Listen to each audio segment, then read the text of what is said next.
Welcome to HubCityTV, a USM student news production. A new and unique way to receive your news. We're your source for what's happening around the Pine Belt.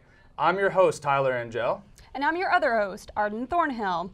Through the semester, we'll bring you a variety of stories ranging from sports to features and other news that keeps you informed. In this week's show, we bring you a couple of sports stories about redemption, and we highlight some health issues Pine Belt residents should be aware of. But first, Pine Belt residents take a stand on an ongoing issue surrounding the message behind a long-standing symbol of the state. As protesters for and against the removal of the state flag from USM's campus confront each other, reporter Becca Hebert has the story.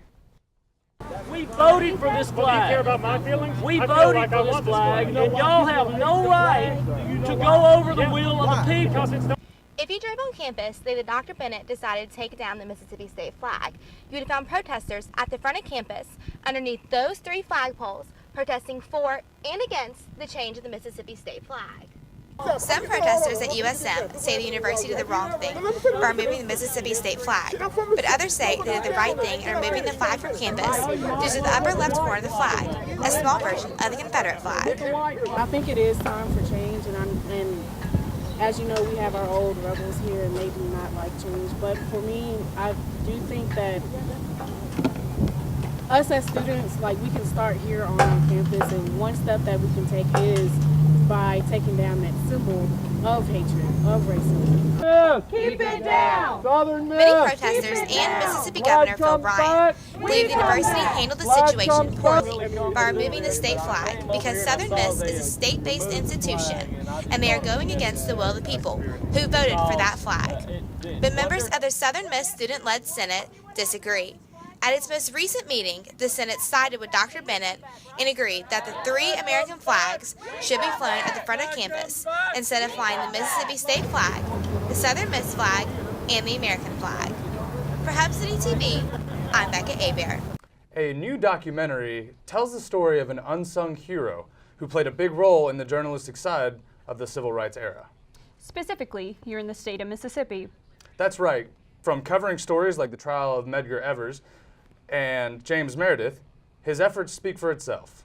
This documentary gives a deeper look into the life of this man and his journalistic pursuits. The Clarion Ledger reported that few reporters in this entire nation have drawn the recognitions that Bill Miner earned and received over 65 years as a writer. A documentary called Eyes on Mississippi about Mississippi journalist Bill Miner and his coverage of the civil rights movement screens across the state. I feel that it's sharing those intimate little experiences with, I think, is part of the history that the people in this state need to know about. I mean, it's too many people in Mississippi want to sort of close the book on the civil rights era, the bad things that happened. And that's a great mistake. I mean, it's been said many times that those who fail to recognize history, learn from history, are doomed to repeat it. Bill Miner held his paper position for nearly 30 years, covering a wide variety of big news stories, including the civil rights era. There are so many amazing stories that first-hand encounters he had with so many people. And he never quite did. He asked me to help him. He, unlike most, covered the civil rights movement as Mississippi correspondent for the Time-Picayune when most newspapers ignored desegregation. Reporting for HubCityTV and now keeping an eye on Mississippi, I'm Kaylee Collada. Selfies and social media are just a few of the newest crazes taking the nation by storm. And I love selfies just as much as Tyler here, but before you send that next picture, you may want to rethink it. Popular social media site Snapchat has its users agree to some interesting terms that could put your information at risk. Reporter Alyssa Cole has a story. Social media Snapchat now collects and saves content posted by users. University of Southern Mississippi media law professor Justin Martin explains that current users are exchanging their rights of personal media and publicity for services. This is another case of social media and a social media platform eroding privacy rights for people that are kind of helpless and unknowing as to what's available. So it all comes down to one question. Would you give Snapchat permission to save your videos and photos? No, I would not give Snapchat permission. No. No. I like my privacy, and I like to have control over my own stuff. Snapchat's supposed to be more of like an instant thing, so I feel like we have this feeling that it's going to go away, but if they save it, it's not going to go away. I believe that it's an invasion of privacy because Snapchat is, like, if I didn't want an invasion of privacy, I would just send it through messages because people are reading that anyway, but I send it through Snapchat because that's why I have Snapchat, is to keep it private. The privacy policy states the messages sent through our services are automatically deleted from our servers once we detect they have been viewed or have expired.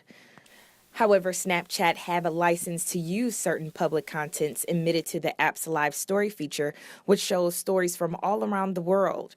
Reporting for HubCityTV, I'm Melissa Cole. More than 3 billion people use the internet today, utilizing it for business, education, and even healthcare.